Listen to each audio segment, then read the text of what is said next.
Good morning class, how are you today?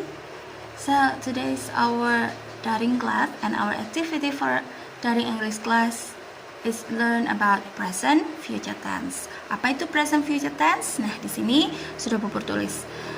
Present future tense itu tenses yang digunakan untuk menyatakan waktu yang akan datang atau menceritakan sesuatu hal yang belum terjadi. Nah, seperti yang ada di dalam diagram ya, ini juga pernah Bubur jelaskan. Diagram future atau yang akan terjadi berada di sini, berarti masih akan, berbeda dengan yang lampau atau past. Nah, karena tingkatan kalian adalah di SMK, maka penjelasannya lebih dalam lagi. Di present future tense, selain will, kita juga ada beberapa kata yang artinya juga akan. Apakah itu? Nah, di sini ada nomor 2 dan nomor 3.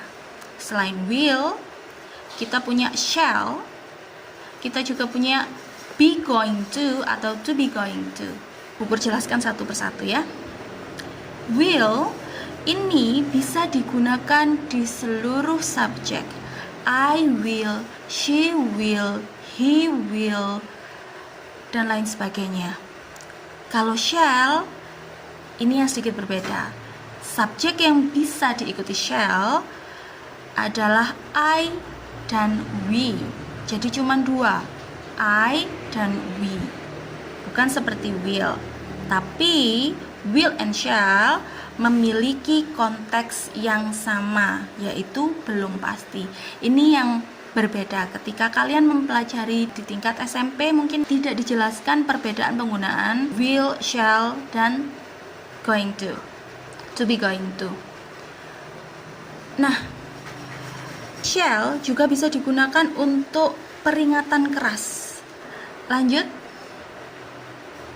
Nomor 3 ada to be going to. Nah, kalau tadi will and shall itu konteksnya kemungkinannya belum pasti atau akan yang standar biasa, tapi di sini to be going to itu pasti akan dilaksanakan, pasti akan terjadi. Nah, kayak gitu.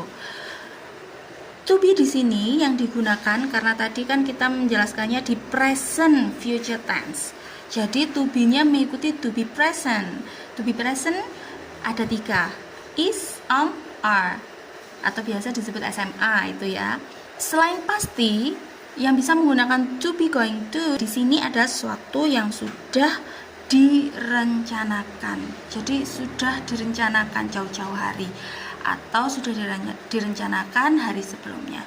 Atau juga bisa kamu gunakan sesuatu hal yang akan dilaksanakan dan itu sudah terjadwal setiap hari. Misal, saya akan pergi ke sekolah atau berangkat sekolah pukul 6.30. Nah, itu kan sudah pasti, sudah hal yang terjadwal. Tapi konteksnya akan. Gitu. Bisa dipahami ya.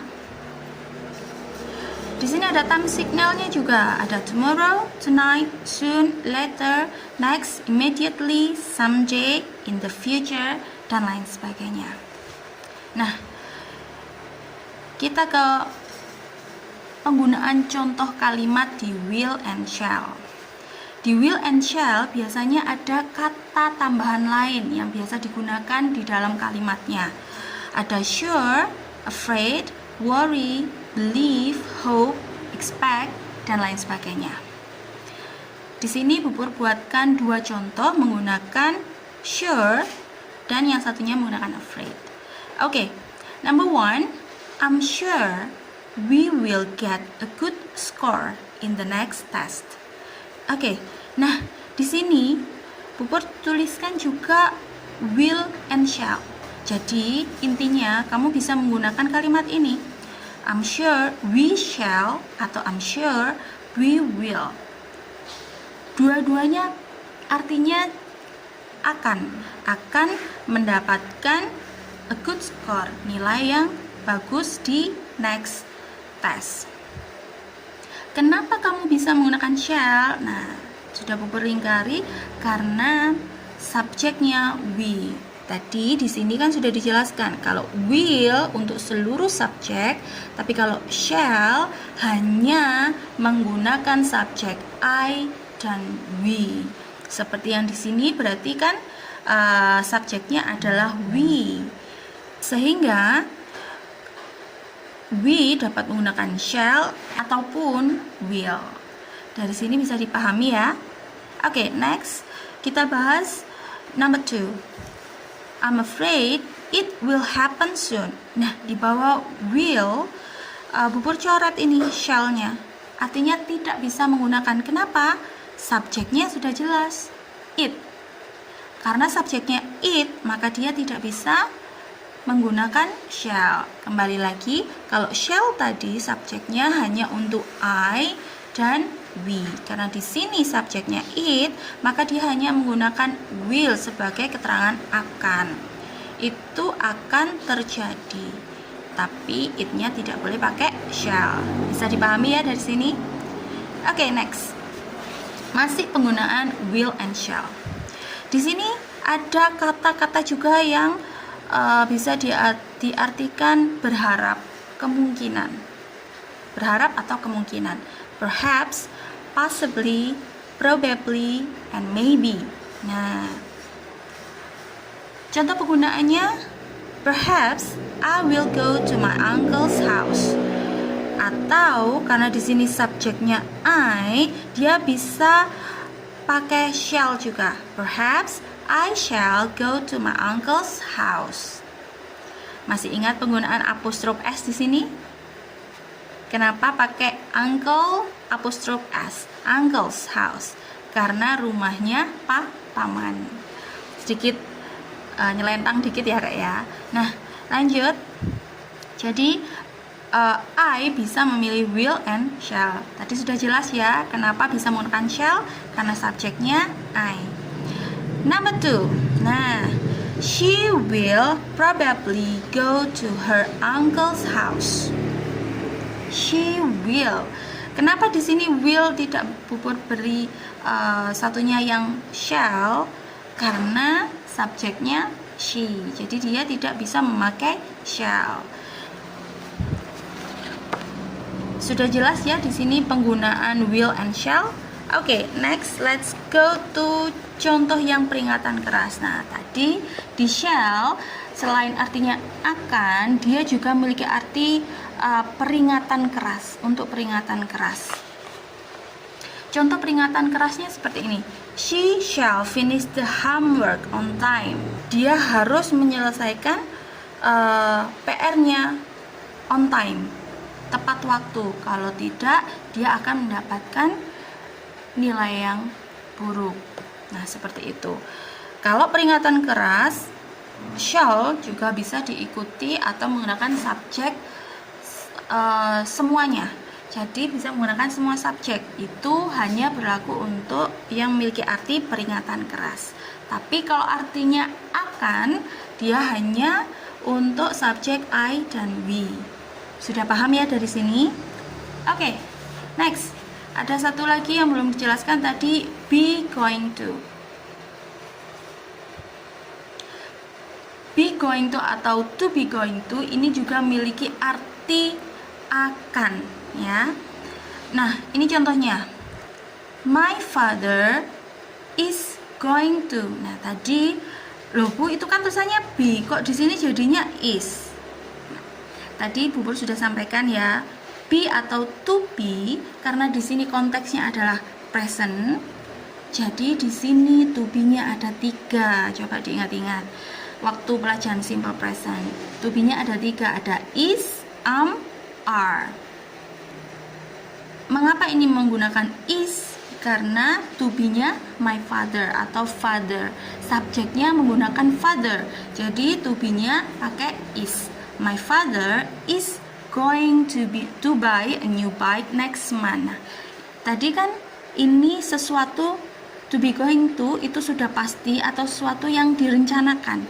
Nah, direncanakannya dilihat dari mana? Next month. Berarti di situ sudah ada perencanaan bulan depan nih.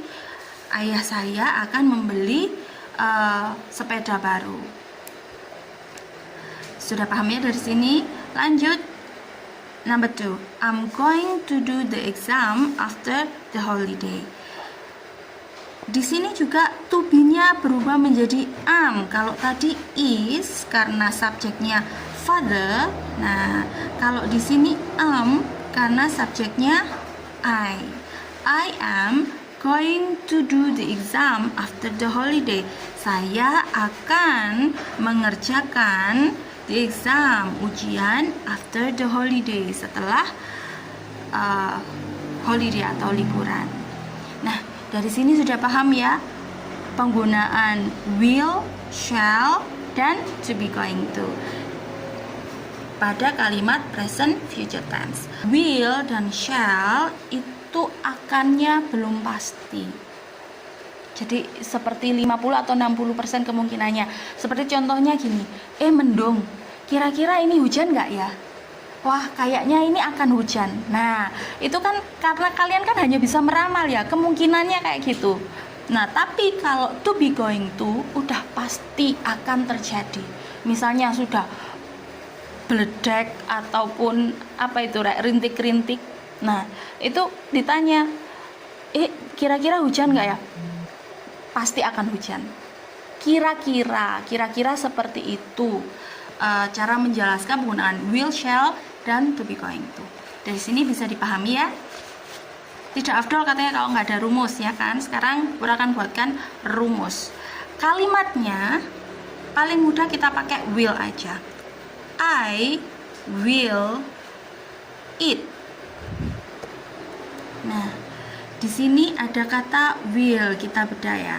I di sini subjek, ada will, setelah itu diikuti dengan it sebagai apa? It itu kata kerja. Bentuk pertama. Berarti di sini verb 1. I will eat, subjek diikuti will, setelah itu diikuti verb 1. Oke, Bu Pur kasih contoh di contoh yang tadi ya. I'm sure we will get a good score. We subject, setelah itu diikuti will dan get sebagai verb atau kata kerja bentuk pertama atau verb 1. Coba ditulis dulu di sini, subject diikuti will, diikuti verb bentuk pertama. Jadi kalau will sudah pasti dia diikuti verb bentuk pertama. Setelah itu menggunakan time signal. I will eat in the next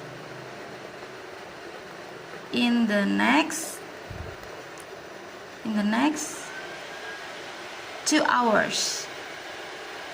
Mungkin ya bisa gitu ya. I will eat in the next 2 hours. Saya akan makan di 2 jam berikutnya. Ini kan kalimatnya positif karena di situ tidak ada not. Kalau misalnya kalimatnya negatif, berarti dia harus ada not. Bagaimana membuatnya? Sangat mudah kalau di sini. Di situ berarti I will tinggal ditambah not. I will not eat. Nah, kita bedah ya rumusnya. I di sini subject, and then di sini tetap ya diikuti will. Setelah itu baru diikuti not. Jadi will not. Setelah itu baru verbnya verb 1, eat tadi. Jadi nggak ada verb 2. Bisa dipahami ya sampai sini. Kalau positif dia nggak ada not, berarti will diikuti dengan kata kerja bentuk pertama. Kalau negatif dia ada will diikuti not, baru diikuti kata kerja. I will eat, saya akan makan. Kalau yang negatif, I will not eat, saya tidak akan makan. Kalau tanda tanya atau kalimat tanya bagaimana? Nah, kita ambil di kalimat positifnya. Yang didahulukan adalah kata will-nya. Will baru diikuti subjeknya. Kita buat contoh yang pertama kan ya. Will I eat? Akankah saya makan? Will diikuti subjek, setelah itu diikuti kata kerja bentuk pertama atau verb bentuk pertama. Dari sini Ada yang perlu ditanyakan? Kalau kalian ada yang perlu ditanyakan, silakan Wapri Pupur secara pribadi.